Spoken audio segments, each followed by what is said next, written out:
नमस्कार सभी को दोस्तों। आज की इस वीडियो में हम बात करेंगे यूएसए में उठ रहे एक बड़े विवाद की, जहां पे टेक्सास में लॉर्ड हनुमान के 90 फीट ऊंचे स्टैचू ऑफ यूनियन को लेकर रिपब्लिकन लीडर अलेक्जेंडर डंकन ने ट्वीट करके उसे फॉल्स हिंदू गॉड कहा है।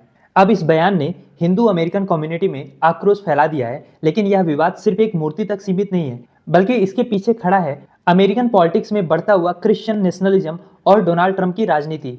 तो क्या सच में अमेरिका अब एक सेकुलर नेशन नहीं रहेगा? आज की इस वीडियो में हम इसी टॉपिक को डिस्कस करेंगे और ये भी समझेंगे कि इस बदलते माहौल का असर इंडियन अमेरिकन्स पे कैसे पड़ेगा। तो आइए वीडियो शुरू करते हैं। तो सबसे पहली बात कि मुद्दा है क्या?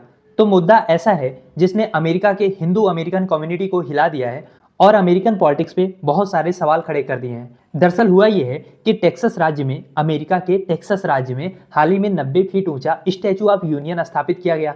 यह अमेरिका का चौथा सबसे ऊंचा स्टैचू है और दरअसल ये भगवान हनुमान का स्टैचू है। नाम है इसका स्टैचू ऑफ यूनियन, जो बेस्ड है रामायण की उस कथा पे जिसमें हनुमान जी ने राम और सीता के मिलन में एक निर्णायक भूमिका निभाई थी, इसीलिए इसका नाम स्टैचू ऑफ यूनियन रखा गया है। लेकिन इस मूर्ति को देखकर रिपब्लिकन पार्टी के एक नेता और भविष्य में Texas election candidate Alexander Duncan ने सोशल मीडिया पर लिखा कि why are we allowing a false statue of a false Hindu god in the United States. और साथ में उन्होंने ये भी लिखा कि this is a Christian nation, यानी वो अमेरिका को अब सेकुलर नेशन नहीं समझते हैं बल्कि एक क्रिश्चियन नेशन समझते हैं। अब ये बयान केवल हनुमान जी तक सीमित नहीं है, यह सीधे सीधे एक पूरे धर्म को, हिंदू धर्म को और अमेरिका के सेकुलर विचार को चुनौती दे रहा है। अब सवाल ये है कि ये बयान आया क्यों? दरअसल अमेरिका में पिछले कुछ वर्षों में क्रिश्चियन नेशनलिज्म, यानी कि अमेरिका एक क्रिश्चियन नेशन है, इसका नारा बुलंद होता जा रहा है। डोनाल्ड ट्रंप और उनकी रिपब्लिकन पार्टी खुलकर कह रहे हैं कि यूएसए एक सेकुलर कंट्री नहीं है बल्कि एक क्रिश्चियन कंट्री है। ट्रंप ने अपने पिछले कार्यकाल में कहा था कि we are bringing religion back to our country, और ये सिर्फ एक बयान नहीं था बल्कि अब धीरे धीरे उनकी राजनीति का केंद्र बिंदु बनता जा रहा है। CNN, Washington post, New York times जैसे बड़े बड़े मीडिया हाउस लगातार इस मुद्दे पे रिपोर्ट कर रहे हैं कि यूएसए धीरे धीरे सेकुलर डेमोक्रेसी से क्रिश्चियन मेजोरिटेरियन स्टेट की ओर बढ़ रहा है। इसीलिए अलेक्जेंडर डंकन का बयान एक नई पहेली नहीं है बल्कि इस बढ़ते नेशनलिज्म का एक नया नमूना है। टेक्सास में बने हनुमान स्टैचू पर पहले भी कुछ धार्मिक कट्टरपंथियों ने वर्बल अटैक किया है, लेकिन पहली बार कोई रजिस्टर्ड पॉलिटिकल लीडर इस तरीके का ओपनली कॉम्युनल बयान दे रहा है। और हिंदू धर्म में जहां हनुमान जी की इतनी मान्यता है, उनको मानने वाले करोड़ों की संख्या में है, उनको ये फॉल्स गॉड कह के चुनौती दे रहा है। और चौंकाने वाली बात यह है कि डंकन के ट्वीट के नीचे कई सारे अमेरिकन इससे सहमति भी जता रहे हैं। नीचे बाइबल के कोट डाले जा रहे हैं कि you shall not worship any idol, no other god before me. तो कुल मिला के बात यह है कि राइट विंग पावर जब सत्ता में आती है तो नेशनलिज्म और रिलीजियन सेंटिमेंट सबसे हाई हो जाता है, और उसी का नतीजा आज का ये बयान है। और शॉर्ट टर्म में भले ही रिपब्लिकन पार्टी को, ट्रंप को इससे फायदा हो जाए, लेकिन लॉन्ग रन में इसका बहुत ज्यादा नुकसान अमेरिका को होने वाला है, क्योंकि अमेरिका को लैंड ऑफ अपॉर्चुनिटी माना जाता है, जहां पे लोगों से रिलीजन के नाम पे, कास्ट के नाम पे, एथनिसिटी के नाम पे भेदभाव ना होता हो। लेकिन चिंता की बात यह है कि अमेरिका लगातार इस राह पे बढ़ रहा है जिसको हम कट्टरपंथी कहते हैं। अगर ये केवल एक लोकल नेता की बात होती, एक लोकल नेता का बयान होता, तो शायद इसको इतनी कवरेज ना मिलती। लेकिन दरअसल पूरी रिपब्लिकन पार्टी और जो डोनाल्ड ट्रंप हैं, उनकी आइडियोलॉजी इसके पीछे सपोर्ट बन के खड़ी है, जिसका उदाहरण ये है कि 23 सितंबर को व्हाइट हाउस के ऑफिशियल गवर्नमेंट हैंडल से एक चिंताजनक पोस्ट आया। पोस्ट में लिखा था कि बिना बॉर्डर के, बिना कानून के, बिना ऑर्डर के और बिना रिलीजन के कोई देश हो ही नहीं सकता। तो आप सोच के देखो इस सेंटेंस के मायने क्या हैं, ये जो पोस्ट किया गया है इसके मायने क्या हैं। अमेरिका में बॉर्डर है, अमेरिका में कानून है, अमेरिका में लॉ एंड ऑर्डर है, तो कमी किस चीज की है? इतने सारे सेंटेंस में जो एक चीज अलग खड़ी होती है वो है रिलीजन।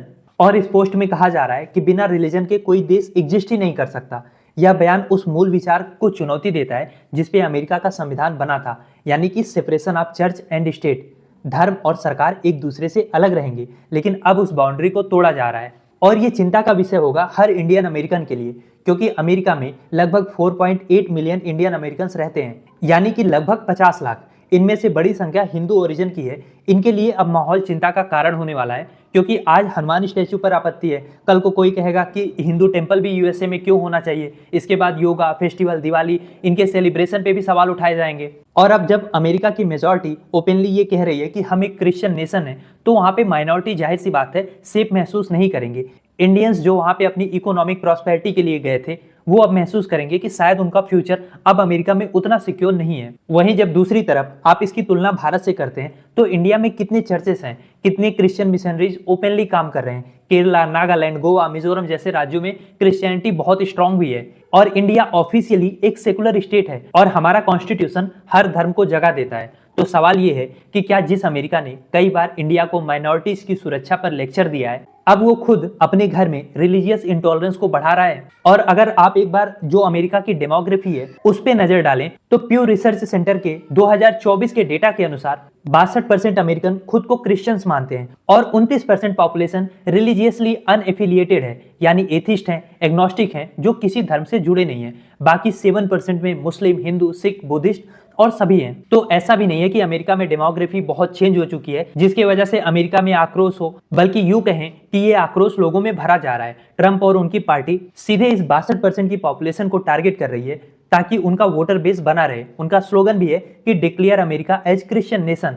कुछ रिपब्लिकन लीडर्स तो ओपनली कह रहे हैं कि अगर संविधान में अमेंडमेंट करके क्रिश्चियन नेशन डिक्लेयर नहीं किया गया तो यूनाइटेड स्टेट्स सर्वाइव ही नहीं कर पाएगा। इसीलिए मैंने आपसे शुरुआत में कहा ना, ये सिर्फ केवल लॉर्ड हनुमान की कंट्रोवर्सी नहीं है या उससे बड़े ट्रेंड का हिस्सा है जो अमेरिका के डेमोक्रेसी मॉडल को धीरे धीरे बदल रहा है। यूएसए की जुडिशियल इंडिपेंडेंस पे भी इसका दबाव बढ़ रहा है। रिलीजियस लिबर्टी कमीशन जिसे खुद ट्रंप ने स्टैब्लिश किया था उस पर डिबेट चल रही है। रिपब्लिकन समर्थकों में वाइड एग्रीमेंट है कि statue of non Christian figures को अमेरिका में होना ही नहीं चाहिए, वो उसके खिलाफ हैं। यानी अगर कोई नॉन क्रिश्चियन किसी और धर्म का कोई फिगर है, स्टैचू है, मूर्ति है, मंदिर है, कुछ भी है, वो अमेरिका में नहीं होना चाहिए। और बाय द वे ये वही अमेरिका है जिसने इंडिया को कभी रिलीजन पे, कभी फ्रीडम पे, कभी ह्यूमन राइट पे लेक्चर देता रहता है। लेकिन अब उसकी खुद की क्रेडिबिलिटी जब खतरे में है तो अमेरिका को लेक्चर कौन देगा।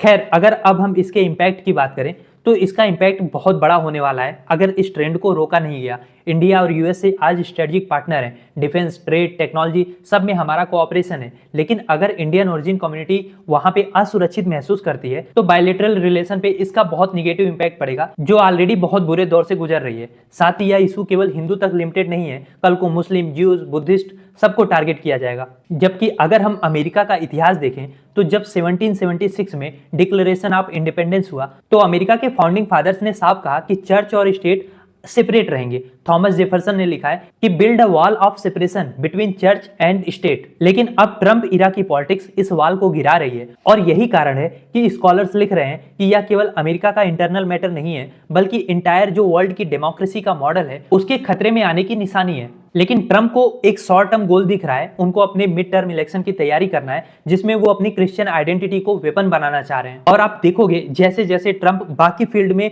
फेल होंगे, जैसे कि वो रसिया यूक्रेन का वार नहीं रुकवा पाए जैसा कि उन्होंने वादा किया था, इंडिया पाकिस्तान की वार रुकवाने की क्रेडिट भी डायरेक्टली इंडिया उनको दे नहीं रहा है, ट्रेड वार कहीं पे खत्म नहीं हो रही है, तो कुल मिला जुला के अमेरिका का जो ब्लंडर ट्रंप ने किया हुआ है उससे निपटने के लिए रिलीजियस आइडेंटिटी को हथियार बनाया जाएगा। लेकिन जैसा कि मैंने कहा, इतिहास गवाह है, मेजॉरिटेरियन पॉलिटिक्स शॉर्ट टर्म में हो सकता है वोट बैंक के लिए काम आ जाए, लेकिन लंबे समय में यह किसी भी डेमोक्रेसी को कमजोर ही करता है। इसीलिए भले यह विवाद टेक्सास में हुआ हो, लेकिन इसका रिपल इफेक्ट पूरे देश में देखने को मिलेगा, पूरी दुनिया में देखने को मिलेगा, जहां जहां डेमोक्रेसी और डाइवर्सिटी को महत्व मिलता है। इसीलिए अब मेरा सवाल आपसे ये है कि आपको क्या लग रहा है कि क्या 21वीं सदी का अमेरिका, जो खुद को विश्व में फ्रीडम एंड इक्वालिटी का चैंपियन कहता है, वो आने वाले समय में एक क्रिश्चियन कट्टरपंथी देश बन जाएगा?